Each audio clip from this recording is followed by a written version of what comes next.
Welcome to views media Telugu. Annamayya జిల్లా మదినపల్లిలో అధికారులను, ప్రజలను, మీడియాను తప్పుదోవ పట్టిస్తున్న లక్ష్మీ సుకన్యపై చర్యలు తీసుకోవాలని రాజేశ్వరి, ప్రభావతి డిమాండ్ చేశారు. రాజేశ్వరి, ప్రభావతి సమావేశంలో మాట్లాడుతూ తమను నమ్మించి మోసం చేసిన లక్ష్మీ సుకన్యను మాకు ఇవ్వాల్సిన 70 లక్షల ఎగ్గొట్టేందుకు డ్రామాలు ఆడుతూ తనపైన బురద చల్లే కార్యక్రమం చేపడుతూ అధికారులకు, ప్రజలను, మీడియాను తప్పుదోవ పట్టిస్తుందని బాధితులు రాజేశ్వరి, ప్రభావతిలు ఆరోపించారు. రాజేశ్వరి మాట్లాడుతూ లక్ష్మీ సుకన్య తనకు చాలా సన్నిహితంగా ఉండేదని, బంగారం షాపులో జీఎస్టీ తరుగు లేకుండా నగలు ఇప్పిస్తామని నమ్మించి తన వద్ద 2-3 పర్యాయాలు చిన్న వస్తువులు కొనిచ్చిందన్నారు. ఆ తర్వాత నా కుమారుడి వివాహానికి అవసరమైన నగలను కొనిస్తామని తన వద్ద 30 లక్షలు తీసుకుని తీరా వివాహ సమయానికి నగలు లేకుండా మోసం చేసిందని ఆరోపించారు. ప్రభావతి, మేము రెడ్డిస్ కాలనీలో ఉంటున్నాము. లక్ష్మీ సుకన్య అనే అమ్మాయి మా అక్క ద్వారా నాకు పరిచయం అయింది. ఆమె అక్క గోల్డ్ కొనాలని పర్సెంటేజ్ తక్కువ ఇచ్చి మనకు జీఎస్టీ లేకుండా గోల్డ్ ఇస్తారంటే నేను అమౌంట్ కట్టాను పాప అంటే, అక్క కట్టిందనే ఉద్దేశంతో నేను అమ్మాయికి 10 లక్షలు డబ్బులు కట్టాను. మళ్ళీ గోల్డ్ అక్కకు మోసం చేసినట్లు నాకే మోసం చేసింది. కానీ నువ్వు నాకు గోల్డ్ ఇవ్వకపోయినా పర్వాలేదు, నా డబ్బులు నాకు ఇవ్వు మా సాలు, నాకు ఇంట్లో మా ఆయన అరుస్తున్నాడు, నీకు తెలియకుండా ఏదో పిల్లలు పంపిస్తా ఉంటే నేను కట్టాను, నాకు ఇంట్లో గొడవ అవుతుంది అంటే, అక్క లేదక్క నీ డబ్బులు నీకు ఇచ్చేస్తాను, గోల్డ్ వేయలేదు కానీ నీ డబ్బులు ఇంటికి తెచ్చి ఇస్తానక్క, నువ్వు టెన్షన్ పడద్దు అని చెప్పి తీరా పేపర్ వాళ్ళను, మీడియా వాళ్ళని పిలిచికొచ్చి అవమానం పాలు చేసింది. అది కాకుండా డబ్బులు ఇవ్వలేకపోయినా కానీ మళ్ళీ కలెక్టర్ ఆఫీసుల చుట్టూ తిరుగుతూ ఆడిపోయి వాళ్ళు చీటీలు వేస్తారు, వాళ్ళు మోసాలు చేస్తారు, 10 రూపాయలు వడ్డీకి ఇస్తారు అని చెప్పి మా మీద ఆరోపణలు చేసి మన అవమానాలు పాలు చేసి తిరిగి మా దగ్గరే డబ్బులు మీరే బాకీ అని చెప్పి మాకు పేపర్ నోటీస్ ఇచ్చి మమ్మల్ని ఇట్లా బజార్ పాలు చేసి బంధువుల్లోన, ఫ్రెండ్స్లోన అవమాన పాలు చేయాలని చెప్పి పన్నాగం పన్నింది. కాకపోతే చీటీలు నువ్వు ఒక్కదానివే కట్టవు కదా, 20 మంది చీటీలు ఉంటారు, 20 మంది కడతారు, 20 మంది చెప్పాలి కదా చీటీలు వేస్తాము, చీటీలు కట్టినామని. నువ్వు ఒక్కదానివే చీటీ కట్టినానంటే ఎలా నమ్ముతారు? కాబట్టి కావాల్సి మమ్మల్ని అవమాన పాలు చేయాలని డబ్బులు ఎగ్గొట్టేకి ఇలా చేస్తుంది ఆ అమ్మాయి. కాకపోతే ఇంకా చాలామంది కూడా చేసింది ఇట్లాంటివి, అవి కూడా ఇంకా తొందరలోనే బయట వస్తాయి. కాకపోతే ఈ అమ్మాయి చాలా ఫ్రాడు. కాకపోతే మీడియా మాట్లాడింది మీడియాతో వినిపించినారు, పూర్తిగా వినిపించాలి కదా. మేము మాట్లాడింది మాత్రమే ఎట్లా కట్ చేసి ఆ కొంచెమే ఎట్లా వినిపిస్తావు? పూర్తిగా మాట్లాడిందేదంతా వినిపించు, ఓ 10 days ముందు మాట్లాడిందేదంతా వినిపించు, మేము మాట్లాడిందేది నువ్వు మాట్లాడిందేది ఆ కొంచెమే కట్ చేసి నువ్వు మీడియాకి వినిపించినావే, చీటీలు వేసినాము అది ఇది, అది ఎంత మోసమో ఒకసారి ఆలోచించండి. మాకు అందరూ మీడియా సోదరులు, అధికారులు అంతా న్యాయం చేస్తారని కోరుకుంటున్నాను. మాతో పాటు 11 గంటలకు ఇంటికి వస్తే ఆ మరుస రోజు రాలేదు గోల్డ్, ఆ మరుస రోజు రాలేదు, ఆ మరుస రోజు రాలేదు.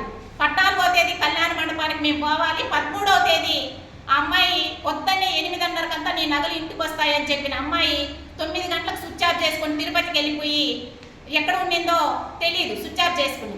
వాళ్ళ భర్తను అడిగాను, ఏమండి మీ సుకన్య ఫోన్ ఎత్తలేదంటే, అక్క బ్యాంకుకి ఏమో వెళ్ళింది అన్నాడు. ఫోన్ చేస్తే నేను చేసిన స్విచ్ ఆఫ్ వస్తాండక్క అన్నాడు.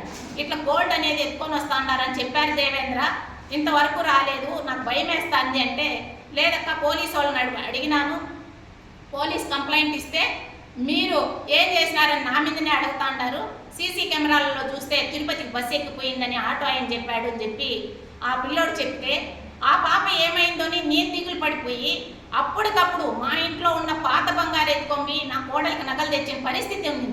ఎంత టార్చర్ అనుభవించినానంటే పెళ్లి పూట అంత టార్చర్గా అనుభవించిన. 11 గంటలకు నైటు జిఆర్టీలో గోల్డ్ తీసుకొని 4:30కు పోయినాను, 7, 8:30, 9 వరకు జిఆర్టీలో షాపింగ్ చేసుకొని 12, 11 గంటలకు తిరుపతి నుంచి ఇంటికి వస్తే అప్పుడు తిరుపతిలో ఉందని వాళ్ళ అమ్మ వాళ్ళ ఇంట్లో ఉందని చెప్పి తిరుపతి నుంచి వచ్చిందని చెప్పి పోయినాను. పోతే ఆ అమ్మాయి గమ్మన కామ్గా కూర్చొని ఉంది. సరే మీరు కాబట్టి సరిపోయిందక్క, ఏదో అడ్జస్ట్ చేసుకున్నారు, లేని వాళ్ళ పరిస్థితి ఏంటి అని చెప్పి వాళ్ళ భర్త కూడా ఆ రోజు మాట్లాడినాడు. అలా మాట్లాడిన ఆయన ఈరోజు నా భార్య చీటీలు కట్టింది, నా భార్యకి 80 లక్షలు ఇవ్వాలి అని చెప్పి మాట్లాడుతున్నారంటే ఎంత దుర్మార్గంగా మాట్లాడుతున్నారో ఇది చాలా బాధాకరమైన విషయం. అదే కాకుండా మా హస్బెండ్ని పూచీకత్తిగా పెట్టి 20 లక్షల చీటీ ఒకటి, 10 లక్షలు 2 చీటీలు ఎత్తేసి ఆగస్టు నుంచి నిలిపేశారు కట్టకుండా. ఈరోజు ఆ చీటీ డబ్బులు కట్టమని చెప్పింది దానికి, ఈ బంగారు డబ్బులు ఇవ్వమని అడిగిన దానికి మీడియాని పిలుచుకొచ్చి మాకే 1,20,00,000 కట్టామని చెప్పి మా ఇంటి ముందర పిలుచుకొచ్చి వాళ్ళకు నమ్మబలికిచ్చి ధర్నా చేస్తానని చెప్పి మా గౌరవాన్ని దెబ్బతీసే విధంగా ప్రయత్నం చేశారు. ఈ డబ్బులన్నీ ఎక్కొట్టడానికే ఈ అమ్మాయి ఇలా చేసింది. ఈరోజు కూడా మేము కంప్లైంట్ ఇచ్చాం, సిఎస్ఆర్ కంప్లైంట్ ఇచ్చాం, ఎస్పీ గారికి కంప్లైంట్ ఇచ్చాం, కలెక్టర్ గారికి కూడా కంప్లైంట్ ఇచ్చాము. అదేవిధంగా ఈరోజు మా దగ్గర ఆ అమ్మాయి డబ్బులు ఇచ్చినప్పుడు మాకు బాండు చెక్కు కూడా రాసిచ్చింది. ఈరోజు బలవంతంగా రాసిచ్చుకున్నారు, మాయ మాటలు చెప్పారు. నా భార్య ఇంట్లోనే ఉంటుందంటే నీ భార్య ఇంట్లో ఉండే భార్య 1,20,00,000 ఎలా కట్టగలిగింది? 20 చీటీలు 50 లక్షలు అంటే నెలకు 7 లక్షల రూపాయలు ఎలా కట్టగలుగుతుంది అనేది కూడా ఇది అందరూ కూడా గమనిస్తూ ఉంటారు. అది చెప్తే మనుషులంత భిన్న నమ్మరు. కానీ మాకు గౌరవంగా బతికే కుటుంబాన్ని ఈరోజు రోడ్డు పాలకి ఇచ్చి అవమానాలు పాలు చేయాలని చెప్పి మా డబ్బులు ఎక్కొట్టాలని చెప్పి ప్లాన్ చేస్తున్నారు. నేను ఇంతవరకు కూడా చాలా ఓపికగా భరించాను. నేను కూడా రోడ్డు మీదకి దిగితే ఎలా ఉంటుందో చూపిస్తానని చెప్పి కూడా వాళ్ళకందరికీ కూడా తెలియజేస్తున్నా. అధికారులు చాలా నిర్లక్ష్యంగా వ్యవహరిస్తున్నారు. ఇప్పటికైనా అధికారులు మేము ఇచ్చిన కంప్లైంట్ను పరిశీలించి న్యాయం ఏదుంటే అది న్యాయం చేయాలని చెప్పి అధికారులను కూడా వేడుకుంటున్నాము. ఈరోజు అధికారులు చాలా నిర్లక్ష్యంగా వ్యవహరిస్తున్నారనేది కూడా మాకు అర్థమవుతుంది. ఇప్పటికైనా అధికారులు తొందర పెట్టి విచారణ జరిపి మాకు న్యాయం చేయాలి. చెయ్యని పక్షంలో మేము సీరియస్గా రంగంలోకి దిగాల్సి వస్తుందని చెప్పి కూడా మేము తెలియజేస్తున్నాం. ఇట్లు రాజేశ్వరి.